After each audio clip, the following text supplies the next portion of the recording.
Position song of the redwood tree, passage to India, this new world, the world of orbic science. You'll remember this word orbic from Eidolons at the very beginning of our study together. Morals, literatures to come, obviously poets to come to mind here. Thou wonder world, yet undefined, unformed, neither do I define thee. How can I pierce the impenetrable blank of the future? Translinguistic, and we'll come to this word future at the very end of the poem. I feel thy ominous greatness, evil as well as good. Go back to starting from Pomenak 7 when he talks about both good as well as evil being necessary, two sides of that yin-yang symbol. I watch thee advancing, absorbing the present, transcending the past. Again, transcending and including is fundamental to reading Leaves of Grass. I see thy light lightning and thy shadow shadowing as if the entire globe, but I do not undertake to define thee, hardly to comprehend thee.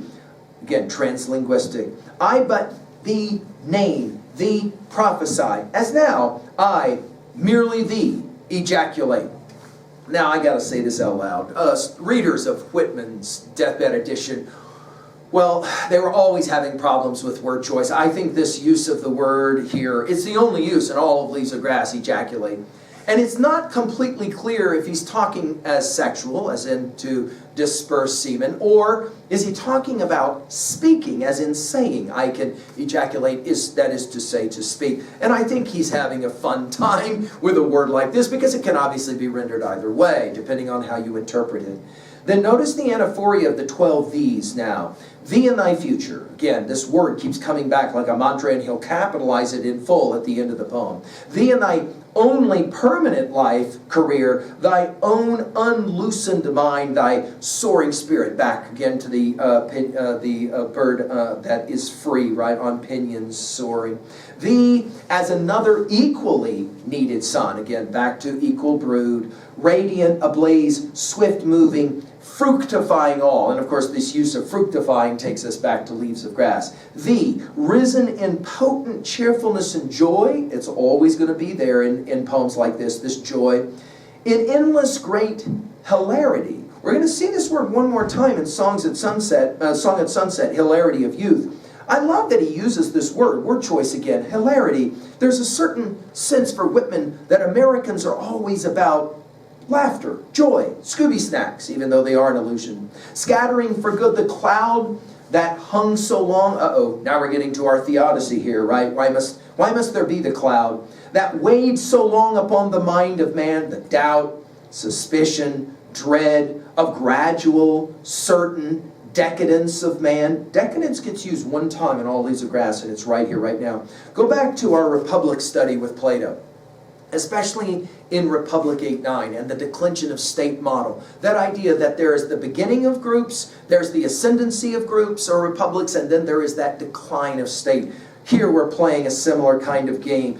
In other words, history and its rise and fall has all brought about America, will be his argument. Thee, in thy larger, saner brood, we're back, of course, to the use of that word, of female, male, thee and thy athletes. We've heard about this already in his celebration of the athletic, that is to say the strong, moral, spiritual, and then interesting the way he puts these four together, south, north, west, east. And then in parenthetics, to thy immortal breasts, mother of all, now we're going to get more sexual language, thy every daughter, son, endeared, alike, equality, right? Forever equal. And then in parenthetics, thee and thy own musicians, singers, artists, unborn. You'll remember this from Poets Yet to Come. Yet, but certain, material civilization must remain in vain. And then in parenthetic. In other words, more important than money will be morals, will be his argument. Thee and thy all supplying, all enclosing worship. He loves to use this idea of awe and worship. Thee in no single Bible Savior merely. To him that was crucified comes back to mind. Whitman, great inclusivist thinker in terms of his views of religion, right? Thy Saviors countless, latent within thyself. Thy Bibles incessant within thyself, equal to any, divine as any. And again, I just can't emphasize What a radical, radical idea this is for Whitman's readers of his day. Thee in no single Bible Savior merely, thy Savior's countless latent within thyself, thy Bible's incessant within thyself, equal to any, divine as any. And then in parenthetics, thy soaring course, thee formulating, we're back to the use of that phraseology, not in thy two great wars, the Revolutionary War, the Civil War, nor in thy centuries' visible growth. Again, we're back to the idea of leaves of grass, and then look at the next line, but far more in these leaves and chance. And here we go. This is one of the few connections with leaves of grass, as we commented when it's happened elsewhere. Thy chance, great mother. And then the parenthetic ends. Thee, in an education grown of thee. Now, are you ready for this? I told you that Whitman as pedagogue or teacher is emphasizing always education, but the word education gets used one and only one time in all Leaves of Grass, and it's right here. Thee in an education grown of thee, and teachers, studies, students, obviously we think of Song of Myself 46, 47, born of thee. Thee in thy democratic fetes and mass. You'll remember that the very first poem, one of the very first words in Leaves of Grass is en masse, right, from Oneself I Sing. Thy high original festivals, we at processions earlier announced festivals, operas, we know all about that, right, to a certain country, lectures, preachers, thee in thy ultima, the preparations in parenthetics, the preparations only now completed, the edifice on sure foundations tried, in parenthetics. Thee, in thy pinnacles, intellect, thought, thy topmost rational joys. We're back, of course, again to joys and to smiling and to hilarity and laughter. Thy love and God-like aspiration in thy resplendent coming. Now, I find this fascinating, that resplendent, it'll take us back to starting from Paumanok 9. Resplendent coming literati. It's the answer to Emerson's, in his essay, The Poet, we've talked about it at Learnstrong.net, the calling. Can we please get somebody that will speak about how amazing America's artists and writers are as opposed to European? And here, of course, the literati. Thy full-lunged orators, probably Daniel Webster coming to mind here. Thy sacerdotal bards, this is the only use of sacerdotal in all of Leaves of Grass. Cosmic savants, taking us back to Song of Occupations 3. These, exclamation point, these in thee. Notice the parenthetics, certain to come. Today, I prophesy. So Whitman is prophet. Whitman is prognosticator. Whitman, this is what is coming. And now to the last passage, 6. 3 times with the word land here at the beginning of the lines. Land, tolerating all, taking us back to Song of the Exposition 8, accepting all, not for the good alone, all good for thee. Land, again, the inclusivity, so important. Land in the realms of God to be a realm unto thyself, under the rule of God to be a rule unto thyself.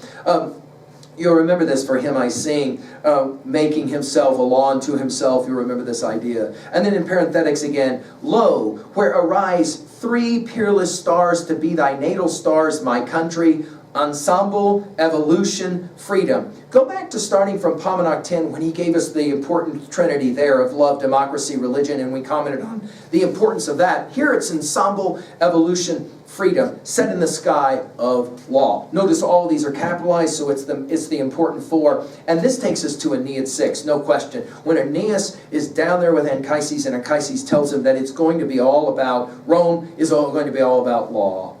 Land of unprecedented faith. You'll go back to starting from Paumanok 7 for the only other use of unprecedented faith, God's faith. Thy soil, think about the power of Leaves of Grass as the title, and he keeps talking about dirt. Thy soil, thy very subsoil, all upheaved. Upheaved is used 1 time in Leaves of Grass, and here it is.